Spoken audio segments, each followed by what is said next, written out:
Is she on? No. Hello? Yes. Good? Okay, kind of sort of. So, is this your first DragonCon? It is. I was supposed to come last year, but I was very sick and had lots of snot, and it would not have been for you guys.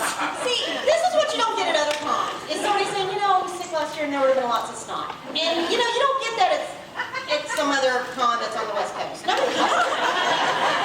So I'm going to ask kind of an earlier question, which is that you've probably been seeing some people in some costumes. What has been just kind of amazing to you about some of the costumes? And is there anyone you wish you wanted? Oh. Well, I always love when I get to see people who are dressed up like characters that I've played. So I saw a really good Fred from Angel when I was in the, when we went to Vegas and I was in like a showgirl uniform and she was going for it and looked awesome. So that was a good one. Oh gosh, I saw a Nova from Once Upon a Time. It's just fun to see people. And then I like to pretend that I'm good at sewing. And I saw a girl, and then I see people who actually sew their own costumes, and I'm like, I could never do that. But yeah, I think I was saying my daughter has sort of an unhealthy obsession with My Little Pony, so if I could walk away with the Twilight Sparkle costume, I would be like the best mom in the world. There are many, many ponies. And I saw one today and I was like, your tail is so fluffy. And they're like, don't touch your tail.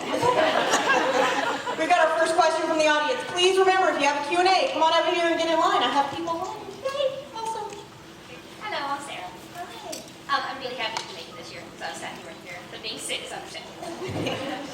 So my question was just, you know, like, what was your favorite fan experience you've ever had? Because I was able to meet you and like, thank you for that. Thank you. I mean, I think that's probably my favorite part of this job, and just getting, even today, I worked last night until 3:30 in the morning, and then got on a plane and came, and I thought, oh, I'm going to be so tired, and then all like this amazing positive energy and people coming up and saying like, remember when you did this, and this was important at this point in my life and helped me, and I'm like ready to like go out for the day. Like, if maybe before coffee's too much.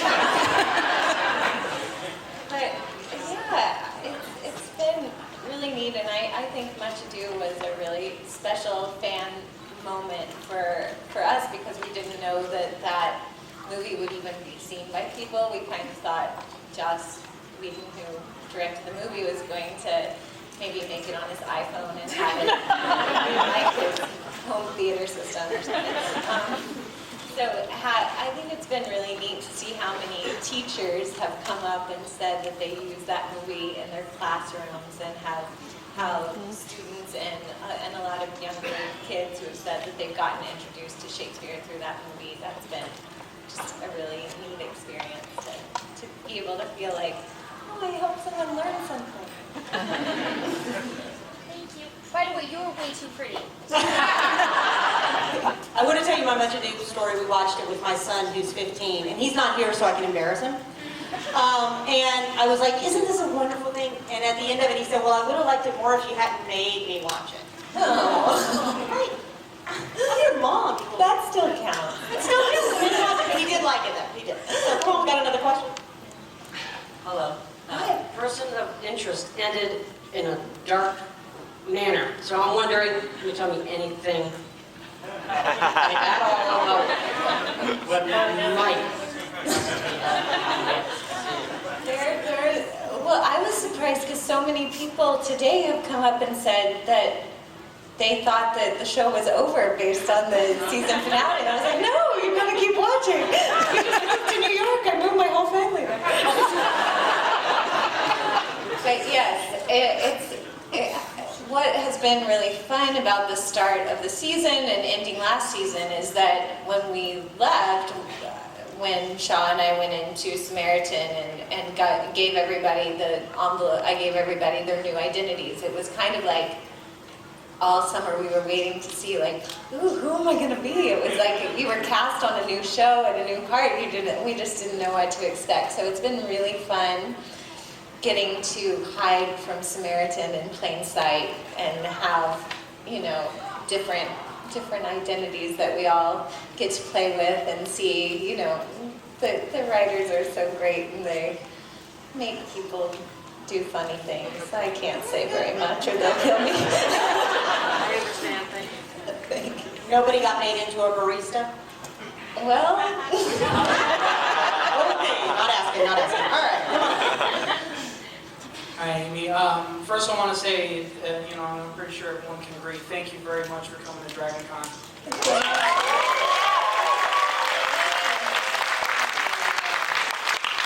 My lovely wife knows you from Angel. I know you from Agents of S.H.I.E.L.D. And, you know, I just wanted to ask if there was any similarities as far as how you prepared for those roles. And now that Joss has a very large footprint in Marvel Studios, do you see yourself maybe portraying something along the lines of Marvel Comics in the future? oh jeez. Please, yeah, let's all call Joss and tell him. Well, I guess those two would be different in the sense that when I started on Angel, the character was sort of developed as it went along. Like when I auditioned for the part of Fred, it was an audition for a librarian, and Joss actually wrote a scene based on Midsummer Night's Dream for me and Jay and Alexis that I think is on maybe one of the DVDs, was my audition scene. And so that character sort of, I got to develop it with him. Not that I had any say over what happened, but I'm from Texas and then she was from Texas and I like tacos and she likes tacos. He didn't come up with everything. But with the cellist, that character had, I mean, I was sort of looking at that character as a fan from the movie, and just because I love Clark so much, I was thinking like, oh, who's Clark's love gonna be? I wonder who it is. And I was like, so I had sort of seen this character from afar, and then they were like, oh, you're that character. So there was already sort of, I don't know that it was a pressure, but kind of a pressure, and that I was anxious to know who that part was, and looking at it more as a fan than having, it was kind of like a reverse way of looking at it, like that was a character that I was interested in, and so, yeah, am I making sense? Thank you. Got a question right up here? Yeah. How does you and Bear get along? Bear and I get along great. Here's my thing about Bear. He is very big. We have a golden doodle that's like 70 pounds at my house, and he is not very well trained. And so I'm used to being pulled around by my own dog, but Bear is about 5 times as strong as my dog, and so there's on the gag reel from last year, if they ever release the Person of Interest gag reel, you'll see me trying to walk Bear through the subway, and I don't know what he saw, but he decided to go the other direction. And I am used to having a dog that I'm trying to get to stay with me, so I kept holding on. It was pretty funny for everyone but me. Okay, our other question? Hi. Ruth is one of my favorite characters on TV right now. She's incredible, and you portray her so well. I was wondering, do you have any similarities to her? Do you relate to her in any way? She likes to kill people. It was the time I killed the guy.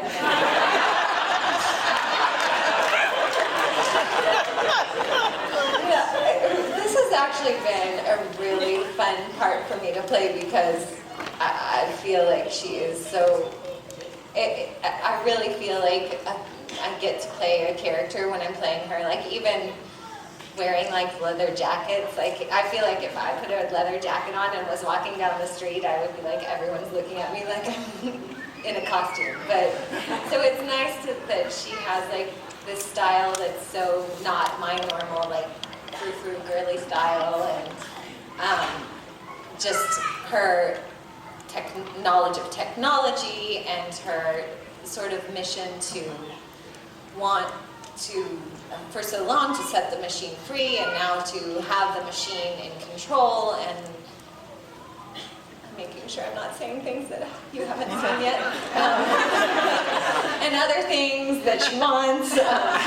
But yeah, now, I mean, I feel super lucky because I think that Jonah Nolan is an amazing writer, and he started, this is kind of another thing, like the cellist, the character had already been introduced before I got to play her. They had someone else, and you just saw the fingernails, and they were saying, well, this is a part that we want to be something. And then the first episode was me and Jim, and I was playing a psychologist, so I really didn't know what character Root was going to be until after I'd already played the character for a while.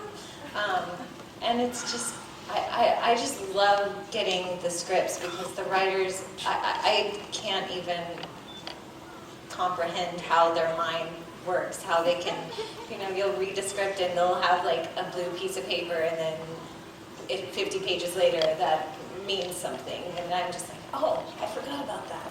And, so I just think it's all, and now I've lost what the question was about. But basically, there's not a lot of me in Root, I wouldn't say, except for maybe the smiley part. But just the character has been so fun to play something that isn't like me, and that has such amazing, talented writers who you get a script and you're like, I just get to do the strangest things, and it's always an adventure. Like I'm like, oh, I'm gonna do this week, and I feel like that they must like sit in the room and think like, what is the weirdest thing we could have Amy do? So it's really fun. Thank you. Thank you. Hi, I heard the shooting. Joss called me and Alexis after the first Avengers movie, after he finished shooting, and he had a week vacation that he was supposed to go to Italy with his family with, and his wife said, maybe you should make That Much Do movie instead, and then he did it. So yeah, it was quick, but it was fun. I mean, it was kind of the closest thing that I've done to live theater in a while. He told Alexis and I about 3 weeks before we started shooting that we were going to make this movie, and just that we should know all of the lines on the first day, so that if we had to jump around, and he left the door to his house unlocked because he was not supposed to be telling Marvel that he was making this movie. And so while he was editing, Alexis and I would go over and rehearse at his house, and you know, his kids would be eating pancakes and we'd be running Shakespeare dialogues at their kitchen table. So, and as far as, oh gosh, there's, I mean, I'd love to do Helena and Midsummer, probably. That would be pretty awesome. We would like that, yes.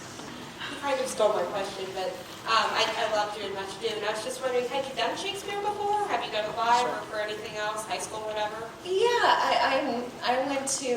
I was a theater major in college, and I did Measure for Measure in college, and then my first job out of college, I worked at a theater called American Players Theater in Wisconsin, and I did Much Ado About Nothing there, but I was Hero. So I had done the play before, and we did King Lear, but I like moved a bench in the background or something. But yeah, it's been something that we studied. We had Shakespeare courses in college, and Okay. Hi, Amy. I wanted to thank you for your amazing performance performances as Fred and Illyria, just such iconic and diverse characters. I mean, they're just amazing. And I also wanted to ask, the death scene of Illyria is to date one of the most moving things I've ever seen on TV. And I was wondering what it was like to shoot that. And I had read somewhere that Joss, even after he wrote it, was really moved himself. And just wondering what your experience was. Yeah, that's probably one of the most memorable days that I've had acting in anything, just because I think Joss and Alexis and I have a great collaborative relationship, and I think that day of shooting that episode was probably what led to much ado down the line from there. And apparently we all left that day, and we were all so drained, and we all went to a bar, and we were all just sitting there drinking, and no one was talking. And Joss says that that's where the shawarma scene in Avengers.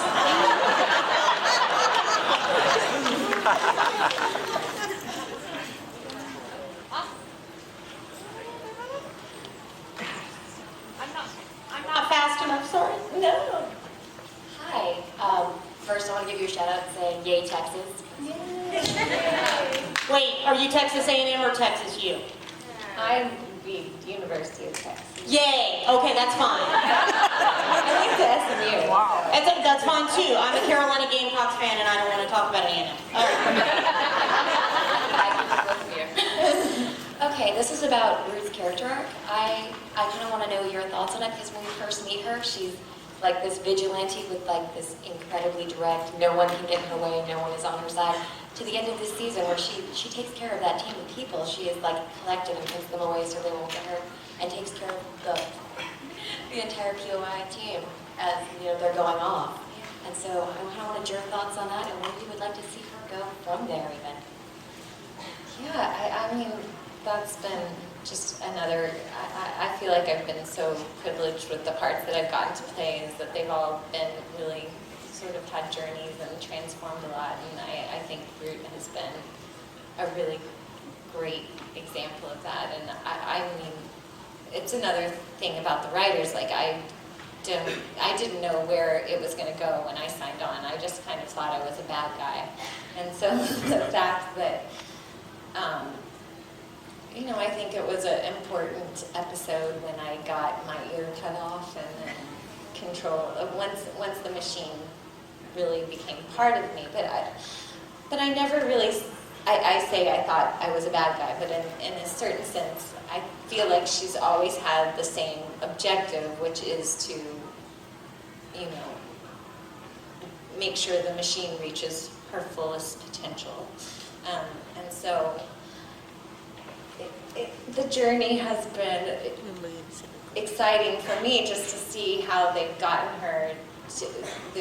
the machine to actually teach Root lessons about humanity, and just sort of what that relationship is between AI and humanity. And this season is just going to explore that even further. And I think they don't give us a lot of warning of what's coming up, so I feel it's nice to be on a show where you feel like you're a fan, in the sense that we get excited to see the scripts and to see what they're doing with it. And I guess I'm biased, but I really like that my part has so much to do with these really deep things of these deep, of trying to figure out what is humanity and how does that relate to the machine, and why, what is important, and all of that. So it's just a really cool part that is not something that I would have ever thought about in my normal life. So now that it's something that I think about almost every day, people are always like, do you feel nervous about surveillance? And I think your answer is supposed to be yes, that you do, but because I've been playing this part that sees the value in artificial intelligence and in her machine, at least, in her protecting protecting people that I'm always like, it's not that bad.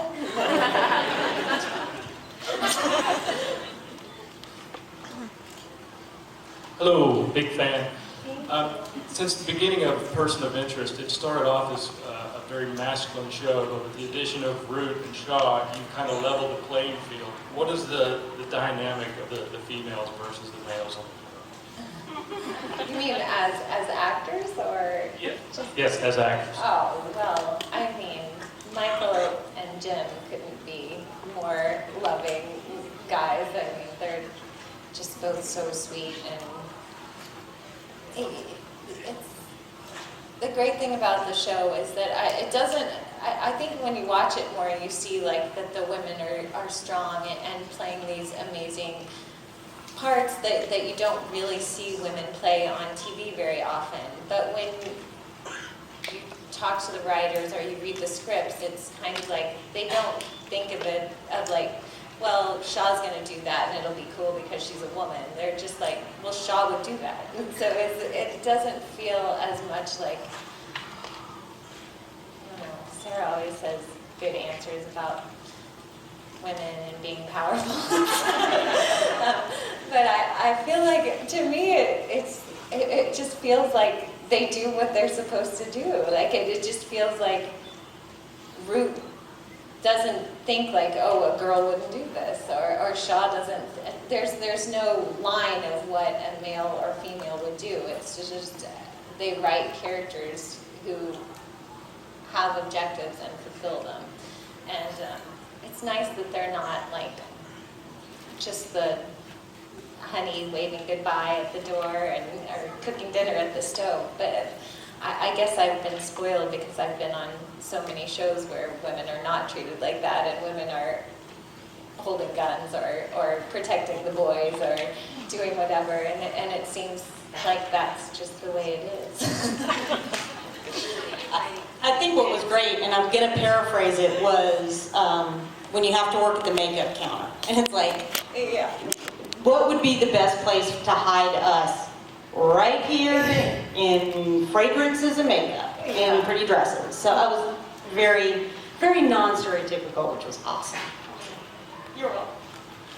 Hi, thanks for coming. I wanted to ask you if you could tell us something about your co-stars on Person of Interest that we may not know about them, because Jim seems very serious all the time, and Michael's kind of an enigma, at least with their personas. So I'm just wondering, can you tell us something odd or weird or strange we may not know about them that might be kind of fun? Like Jim knits hats or something. Jim is not that serious. Or He's juggles. so funny. Jim does really good voices, and like, this is kind of a funny story. Maybe it's only funny to me. My husband was on Person of Interest before I was on it. He was in like the 3rd episode, and he and Jim really hit it off, and they ended up like, my husband's birthday was happening during the show, and Jim was like, what are we doing for your birthday? And took him out for a steak dinner, and just such a nice guy. And then once I was on the show, he was like, Amy, what's James's number? And so I was like, oh, it's blah, blah, blah. And that was at like 1 in the afternoon, and then we didn't wrap until like 6 in the morning. And Jim and I were riding home in the car. Well, maybe it was 3, because it was like midnight LA time. We were in New York, my husband was in LA. And I hear Jim in the back of the van, like, talking in a very silly voice on his phone, and I just was like, that's weird. I wonder who he's talking to at 3 in the morning in that weird voice. And turns out he was calling my husband. And then somehow I started getting all these messages and like texts, but my phone was turned off, so my ringer was off and I wasn't answering. And my husband didn't quite understand what Jim was saying in the weird voice and thought that I had been kidnapped. Oops. So, I don't think of Jim as being serious at all. And then, let's see. Sarah's awesome. She's another Texas girl. We both went to SMU. We both grew up in Dallas. She's super fun. I want to be her when I grow up. She's always kind of the life of the party, and has so much energy and is great. Let's see. I don't know. Michael is probably one of my favorite people on the planet. I mean, every time, I think when I get a script, the first thing I do is, I'm like, which scene do I get to do with Michael? And then he's just so great to watch act, and just, he's like the smartest person you've ever met, and the kindest and funny, and you should all really meet him and hang out and be friends with him. Thank you. Hi. So I know you first from Dollhouse, actually. Thank you. Yeah, so that was fantastic. I'm going to ask, what is the best acting advice you have received, and what advice would you give?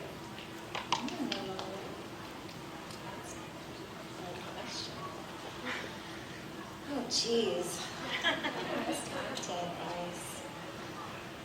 I can't think of something exactly specific. I mean, when I think about that, I kind of just think of Joss directing, like, just because he, I don't know. I would say the best acting advice would be to have a good director.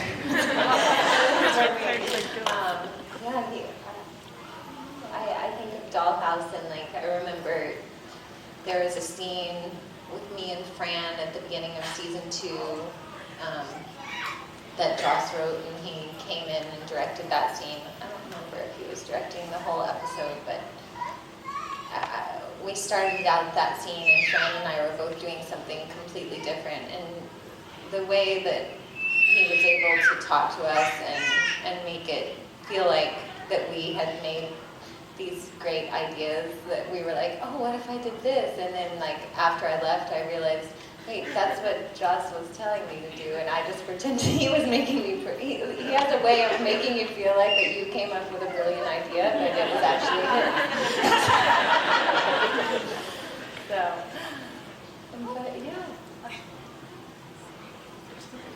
Yeah, I don't know how much about this answer future stuff, but Okay. Root and Shaw, what is going on? It's an open-ended question. Curious what's going on? Well, they don't seem to shy away from the innuendo.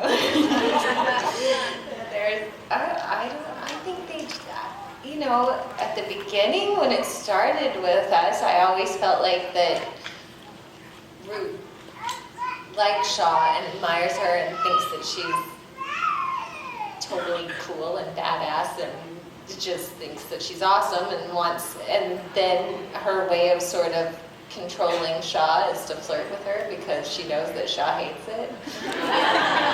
But then, I don't know, it seems like at some point she actually started really maybe liking her more than, now it's like she's pretending that she's joking, but she's not really. But I don't know, we haven't kissed or anything. So this is a Dollhouse question. I was wondering if, one of my favorite parts is when we learn that your character is actually a doll. And I was wondering if you knew that ahead of time, and if not, how that changed your perception of your character. I mean, this show was called Dollhouse, and I had scars, and I kind of was like, this is Joss, I'm going to be a doll. But when I said that to him, he was like, no, you're not. And then I said, what if when I'm a doll, I like love Audrey Hepburn, and I like dress like 20s or something. And then he ended up making me Whiskey, who was like the slutty girl dancing on him. So then I learned my lesson to know, to like say the opposite of what you want.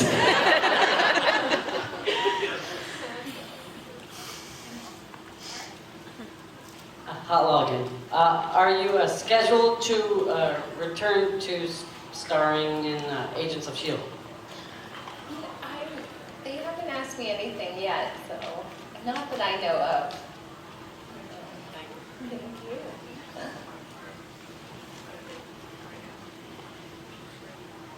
Okay. You've played a lot of characters like Fred and Whiskey, where your character has just changed dramatically at some point during the series. How do you prepare for that? That idea of your character is just going to be completely different now. Well, I mean, with Fred, well, it started out, Joss said, can we meet for coffee? And then he said, so Fred's gonna die. Oh, okay. But you're still gonna be on the show after like 10 minutes.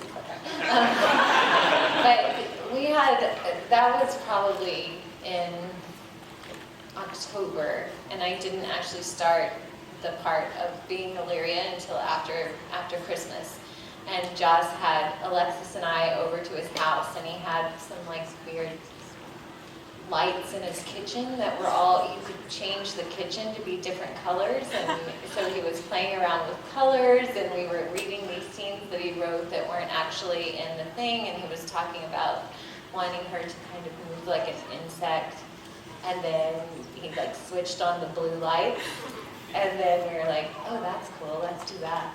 And so that had kind of a process where we figured out what Illyria was going to be.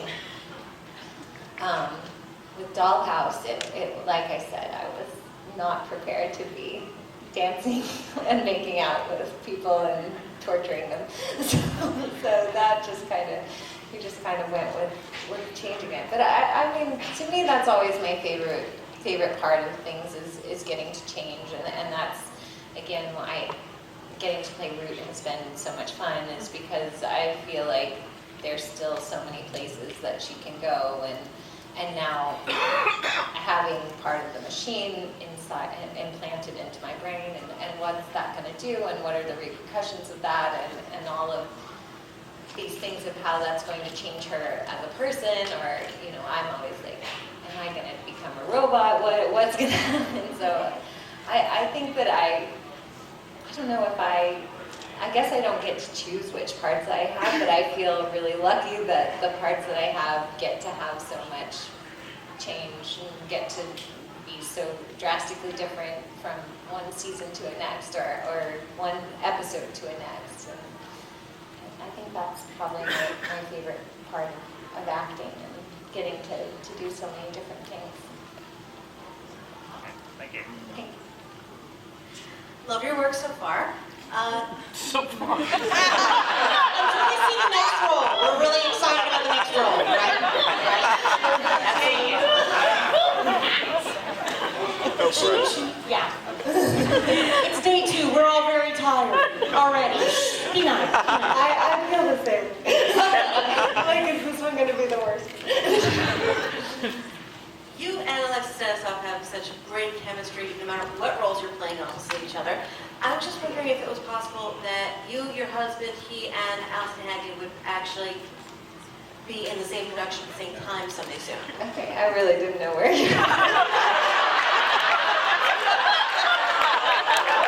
I do screen the questions before they get there, I swear, I swear.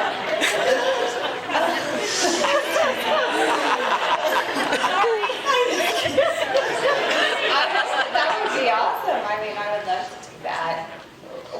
We've all done readings at Dollhouses of different plays. I don't guess Allie and James have ever played opposite each other in anything, but I guess I'm trying to think. I don't know how that would ever happen, but if it did, I would be drop anything to work with Alexis and anything, and Allison and I too. have a couple ideas. Okay, I'm in.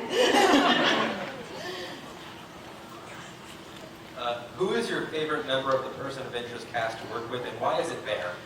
I was gonna do still the Why is it there? Why is it there? Exactly. Oh, well. Wait, is there a question? Really, who is your favorite person to work with? No, I don't. I mean, that's the other great thing about the show, is that everybody has such unique parts, and the scenes that I have with Michael are nothing like the scenes that Sarah and I have together, and the scenes that they've made such distinct relationships between each of the characters that a day working at scenes with Jim is, you know, I just get to call him funny names and make fun of him all day. And Sarah, I'm flirting with her all day, and Michael and I are having deep philosophical arguments all day. So it's always, it's nice. And then Bear is, I just want to pet him all day. Yeah.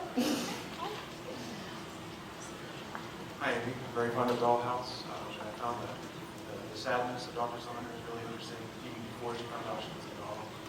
How did you try to handle her processing that information, and what do you think she's doing now that she's gone? I didn't hear the last part. And what do you think she's doing now that she's free and out in the world? I didn't think she was free. I thought she died. Didn't she die in Avatar? What? I can't remember anymore. I think she's probably in heaven. That's a good part. Amy on that. Yeah, that was, again, now I'm like, maybe that was my favorite character. No, that was I agree with the sadness of Dollhouse was such a unique thing that you don't really see on TV with so many of the characters and why they were there and why they were doing this to themselves or allowing other people to do it to them. And yeah, I feel like it just always goes back to the writing.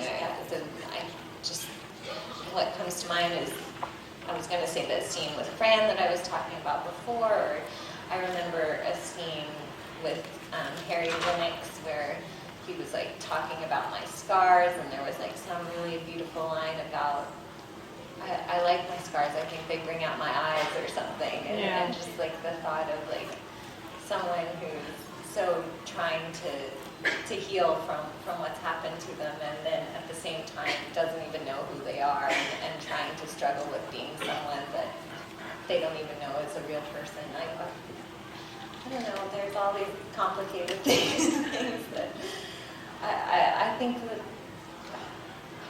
it was just a really neat, interesting show that I feel like could have gone on forever, and you could have, that it kind of was just starting to understand what it was going to be and what it could have been, and I just felt like I don't know, I feel like I had the coolest part. Yeah. Just had such interesting things to explore with who she was, and coming to terms with the fact that she wasn't who she thought she was, which, you know, is not that unlike Person of Interest, and how Ruth's struggling with the machine and what the machine is, and so, yeah. I am completely submissive to the machine, and I was wondering if at some point she would find an issue with the machine and either question it or argue with it, and what might happen as a result. I think you should probably write for Person of Interest.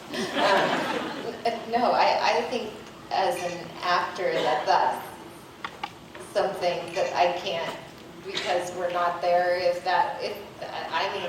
If it was me in real life and I was following some, it's almost this religious aspect that they deal with without ever saying that it's religion, other than me calling the machine God, but about following something and not questioning it, and then what happens if you do start to question it is a good answer, but we haven't gotten to that point yet, but I think that would be a good, you should write an episode. I want to play that part.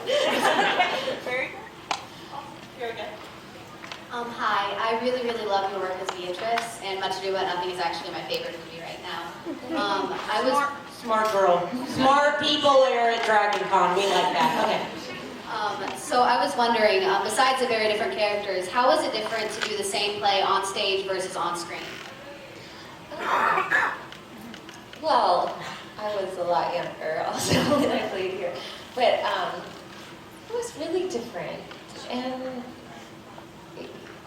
at the same time, I can't tell if I'm repeating myself, but I was saying how Joss let us rehearse at his house while he was gone, but we really did rehearse it as a play, and a lot of the scenes, it was almost like we could have done that movie with an audience being there, because a lot of the things we did it in 12 days, so we did it one time, and then he didn't cover a lot of it, and it was just, we would actually walk, because it was in his actual house that was built, you could actually walk from one room through the other room and up the stairs, and or down like the funeral, going all the way down to the massive yard that they have. But so it felt much more like a play than I think any other thing that I've done, where it's really broken up and they say, okay, we're just going to cover that half of the scene from now on. I mean, the whole "If I Were a Man" thing was really one take of Alexis and I doing that all together. Most of that was all one shot, and just positioned the camera in ways where, using the mirrors and the windows and the doorways and all of that to make it seem like it was a movie instead of just a play. But he did shoot it like a play, so it was nice. I have a logistics question from Much Ado. Was that a golf course way in the background? And how in the world, was it like, you're like, all right, waiting for the foursome to come through? All right, shoot now? Because I do logistics. There was actually a very, the golfers were not as bad as the people who mow the lawns on the golf course. There's a lot of lawn mowing on the golf course. Yes. Okay, I'm a middle school reading teacher, and I've always been looking for what influences people as readers, and of course, what would have influenced you. What would have been a book that you would have read in middle school and high school, maybe that was you were fond of?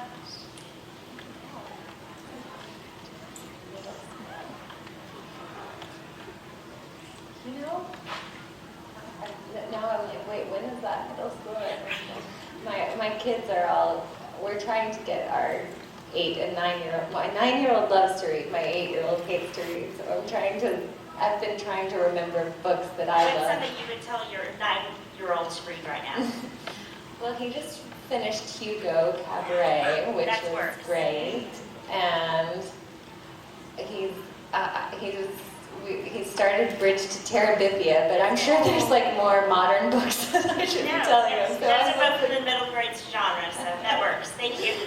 Tales of Despereaux might help the 8-year-old. My 15-year-old didn't like to read when he was that age either. We bribed him to get A's in language arts. He gets to dye his hair. My daughter just dyed her hair blue. Just one streak on the front. My son is right here, right in the middle of his forehead. It's purple. Okay. It could be worse. This is really amusing. Hi. Hi. By the way, in the coffee place in the food court, there is an Illyria ice mocha. Because they have themed drinks, and one is the Illyria ice mocha. Is it blue? I don't know. I think it is a little. I think they pour some blue in it. Yeah. Oh, cool. That's exciting. So you should get that. I don't know if it's bad. I'm sorry. 2 questions. What is it like working with Alexis, as you have quite a few times? And can you say any amusing stories from the set of Angel, if you remember any? Well, I mean, Alexis, it's like, I can't even describe it. Every time I've gotten to work with Alexis has been amazing. He's not only kind and talented, but he's like the most, he looks out for you so much as an actor that I don't even know, it's like him and Michael Emerson. I feel like I'm the luckiest actress in the world. They're like both the sweetest, nicest guys who are so talented that I feel like when you trust somebody like that in a scene, that it just allows the scene to take on a totally different shape, because I know whatever he gives to me or I give to him, that it's going to become something. But it's like days that I work with Alexis, I could probably have done, if we were doing Much Ado, I could have done it for 10 years and never gotten tired of it, because he's always bringing new things and he's always adding something. Or, I mean, with him, he knows Shakespeare back and forth, and he studied in London, and he would come in and say like, oh, well, did you actually know that in the 1592 that and I'm like, yeah, I knew that.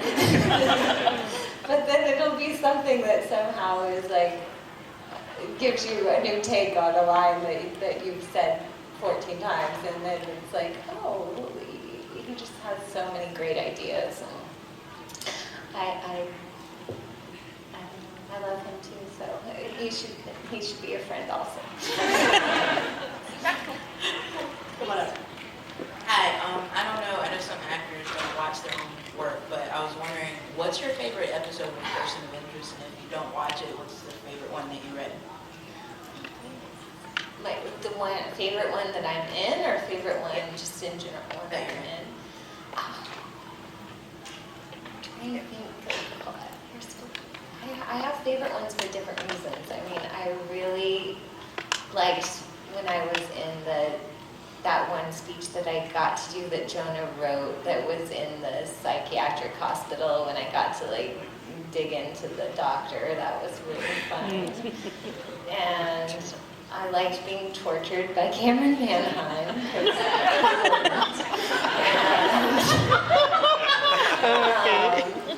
I really, the episode where like Root and Shaw got to team up for the first time, that was a really fun episode because it was Sarah and I, and then the director was this woman, Helen Shaver, who is an actress also and is just amazing. And it's so nice to have a female director on set. You know, there's so many guys on movie sets, and usually we have, really, she's our only woman director that we have, so having her do that episode with all of us, and it happened to be like a female AD that episode, and it was just like, wow, look at all these girls making a movie. It was really fun.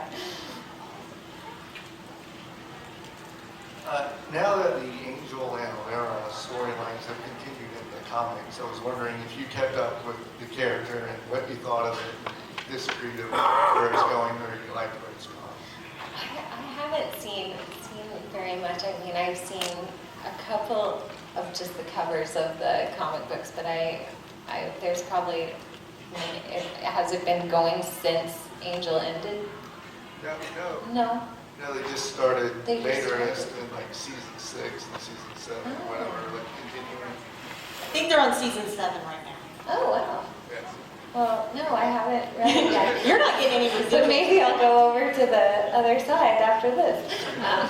Yeah, I never grew up reading comic books, which I guess just my parents never really took me to comic book stores, so I just didn't, that wasn't something that I did. And now my son wants to read comics all the time, so I don't know, I always feel like a little scared going into the comic book store, like they're gonna know I don't know much.